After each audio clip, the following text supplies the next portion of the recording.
चिंता मत कीजिएगा, वो भी जेल में जाएंगे।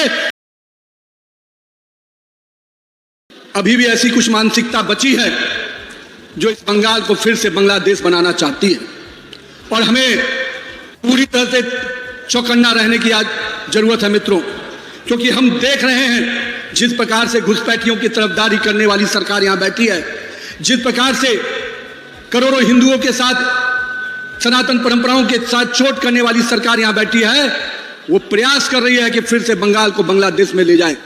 लेकिन हम भाजपा के कार्यकर्ता संकल्पित हैं, हम किसी भी प्रकार की कुर्बानी देने को तैयार हैं, लेकिन किसी भी हाल में बंगाल को बांग्लादेश में नहीं मिलने देंगे, और बंगाल की सुरक्षा के प्रति अपनी संकल्प को दोहराते हैं। और इसलिए मित्रों, यह समय है ऐसी सरकार के खिलाफ आंदोलन खड़ा करने का। मैं आप कार्यकर्ता बंधुओं को तहे दिल से इसलिए आज मिलने आया हूं, बधाई देने आया हूं कि यहां की सरकार की अराजकता के खिलाफ हमारा एक एक कार्यकर्ता आज लड़ाई लड़ रहा है। मैं यहां की ममता सरकार जी को, उनको भी आज स्पष्ट करना चाहता हूं कि उनके जो नुमाइंदे, उनके सरकार के जो टीएमसी के गुंडे जो सड़कों पे घूम घूम कर लगातार यहां की मां बहनों को सुरक्षा को चुनौती दे रहे हैं, मैं उनको स्पष्ट कहना चाहता हूं, यहां की महिलाओं की सुरक्षा की जवाबदेही भाजपा कार्यकर्ताओं ने ले रखी है। हम अपनी मां बहनों की सुरक्षा के लिए कोई भी कुर्बानी देने को तैयार हैं। मैं आज दुर्गापुर में आया हूं। ये दुर्गापुर, जब मैं बीआईटी मिश्रा में पढ़ता था, इंजीनियरिंग की पढ़ाई कर रहा था, उस समय हम सब के लिए कुछ केंद्र होते थे जहां पर बड़े बड़े इंडस्ट्री होते थे। उन इंडस्ट्री कारखानों में हम नौकरी के बारे में सोचते थे। आज दुर्गापुर में बड़े औद्योगिक उस समय के घराने थे। उन औद्योगिक क्षेत्रों में बिहार, झारखंड, अन्य राज्यों से लोग पढ़ने भी आते थे और रोजगार भी पाने आते थे। लेकिन आज वही दुर्गापुर जो इंडस्ट्रियल हब के रूप में जाना जाता था, और मुझे दुख की बात है कि आज का यहाँ कोई भी नया औद्योगिक केंद्र नहीं बन रहा है। ये इस बात को दर्शाता है कि किस प्रकार से यहाँ के औद्योगिक क्षेत्रों को रोकने का काम किया गया है। आप उससे बड़ा कारखाना खोल दिए जिस कारखाने में केवल भ्रष्टाचार होता है, घोटाले होते हैं, और उसका पूरा पैसा, पूरा वसूली कोई और नहीं, टीएमसी के गुंडे और टीएमसी के विधायक और मंत्री कर रहे हैं। मैं स्पष्ट रूप से उनको चेतावनी देता हूं कि भाजपा कार्यकर्ताओं ने कई बार संघर्ष किया है। हमने कई राज्यों में उस तरह के जंगल राज की मानसिकता वाली सरकारों को उखाड़ फेंका है, उस प्रकार की अराजकता वाली सरकार को मुक्ति पाई है।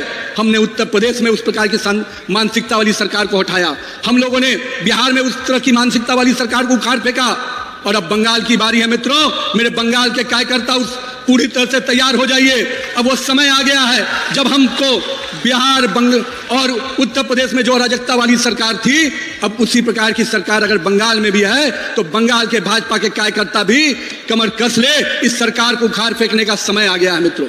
हमने देखा है किस प्रकार से वो हमारे कार्यकर्ताओं को प्रताड़ित करते हैं। मैं स्पष्ट कहता हूं मित्रों, कोई कार्यकर्ता चिंता मत कीजिएगा, एक एक कार्यकर्ता के पीछे पूरा भाजपा परिवार खड़ा है। आप संघर्ष कीजिए, भाजपा अध्यक्ष आपके साथ खड़ा है, पूरी भाजपा आपके साथ खड़ी है मित्रों। अभी मेरे को मालूम हुआ एसआईआर के माध्यम से जो विशेष गहन पुनरीक्षण का काम चल रहा है, उसमें भी ममता दीदी खेल करने में लगी है। अभी दिल्ली जाकर रोना रो रही है कि इलेक्शन कमीशन हमको सहयोग नहीं कर रहा है। इलेक्शन कमीशन, अरे मैं मीडिया के बंधुओं के माध्यम से पूछता हूं ममता दीदी से, इलेक्शन कमीशन के नुमाइंदे आपके डीएम, एसपी, एसडीओ यहां बैठा है, और इसको कठपुतली की तरह आप यूज कर रहे हैं। आप खुद खेल खेल रहे हैं, यहां की जनता को परेशान कर रहे हैं, यहां के युवाओं को, यहां के भद्र लोग के लोगों को, यहां के डॉक्टर को, यहां के पद्म विजेताओं को आप डीएम ऑफिस में, एसडीओ ऑफिस में बुला बुला कर परेशान कर रहे हैं, और कह रहे हैं कि इलेक्शन कमीशन कर रहा है।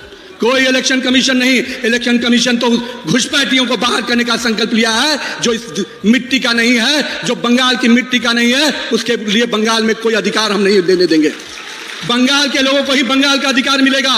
बंगाल की मिट्टी के जो जन्म लिए हुए लोग हैं, उन्हीं को बंगाल का अधिकार मिलेगा। बांग्लादेश से आए हुए घुसपैठियों को बंगाल का अधिकार देंगे, इसको किसी भी हाल में हम बर्दाश्त नहीं करेंगे। इसलिए मित्रों, यहाँ के डीएम, एसडीओ और सभी अधिकारियों को मैं स्पष्ट कहता हूं कि ये चंद दिनों की सरकार है। इन सरकार के कठपुतली बन के मत रहिए। आप प्रशासन के लोग हैं, आप सही दिशा में काम कीजिए, आम जनता को राहत देने वाला काम कीजिए, जनता आपके साथ खड़ी रहेगी। मित्रों, आज के दिन मैं अपने इन कार्यकर्ता भाइयों से भी कहूंगा कि बंगाल आज विषम परिस्थिति में गुजर रहा है। मित्रों, हम लोगों ने यहाँ की सरकार के नकारापन, भ्रष्टाचार और गुंडागर्दी को कई स्तरों पर उजागर किया है। अब हमको घर घर तक जाना है, जनता को बताना है कि ये पैसे की वसूली कोई और नहीं, टीएमसी के लोग करते हैं। मैं दीदी से भी कहूंगा, दीदी आज से बंगाल की राजनीति में जिस प्रकार से आपने अराजकता फैलाई है, बंगाल की जनता आपकी उल्टी गिनती शुरू कर दिया है। अब वो दिन दूर नहीं जब बंगाल को नए बंगाल के विकास में भाजपा की सरकार बनाएगी और नरेंद्र मोदी के नेतृत्व वाली सरकार डबल इंजन की सरकार बनाएगी, जो बंगाल के विकास को स्वर्णिम बंगाल बनाने के लिए आगे बढ़कर काम करेगी। मैं इसलिए आज के दिन बंगाल के लोगों से यही कहूंगा, बंगाल के अपने कार्यकर्ताओं से कहूंगा, आप पर दोहरी जवाबदेही है। एक बंगाल को विकास की पटरी पर लाने की जवाबदेही है, दूसरे बंगाल को सुरक्षित रखने की जवाबदेही है। और माननीय प्रधानमंत्री जी बंगाल के विकास के लिए लगातार संकल्पित रहे हैं। उन्होंने हमेशा कहा है कि अगर नॉर्थ ईस्ट और ईस्ट के राज्यों का विकास होगा तभी पूरे देश का विकास हो सकता है। 2047 का अगर विकसित भारत हम बनाना चाहते हैं तो उसमें बंगाल भी 2047 में विकसित बंगाल कैसे बने, इसके लिए हम सबको संघर्ष करना है।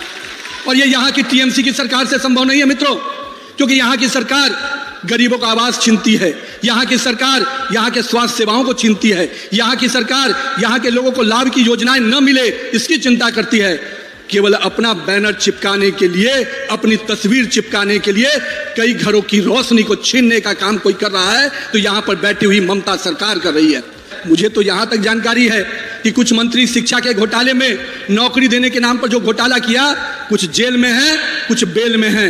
पर चिंता मत कीजिएगा, वो भी जेल में जाएंगे, क्योंकि हम बंगाल की जनता के साथ जिन्होंने उनके खून पसीने की कमाई को जो घोटालों में बदला है, जिन्होंने यहाँ के युवाओं को नौकरी देने के नाम पर जो घोटाला किया है, उनको हम बख्शेंगे नहीं। उनकी जगह जेल में होगी, चाहे वो कोई भी व्यक्ति क्यों ना हो।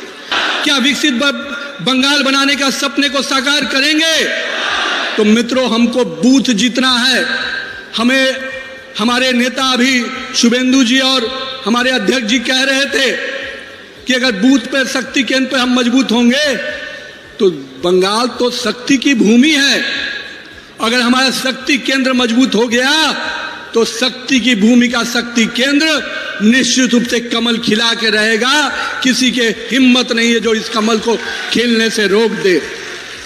हमारे नेता माननीय प्रधानमंत्री जी ने जो नारा दिया है, मैं चाहता हूं यहाँ के लोग उस नारे के साथ ऐसी आवाज दे कि दुर्गापुर की आवाज जो दिल्ली में ममता दीदी गई हैं उनको भी बेचैन कर दे। আমাদের ভিডিও ভালো লাগলে লাইক আর শেয়ার করুন, কমেন্ট সেকশনে গিয়ে জানান আপনাদের মতামত। আরও ভিডিও পেতে আমাদের চ্যানেল এখনই সাবস্ক্রাইব করুন এবং প্রতি মুহূর্তের খবরের আপডেট পেতে প্রেস করুন বেল আইকন।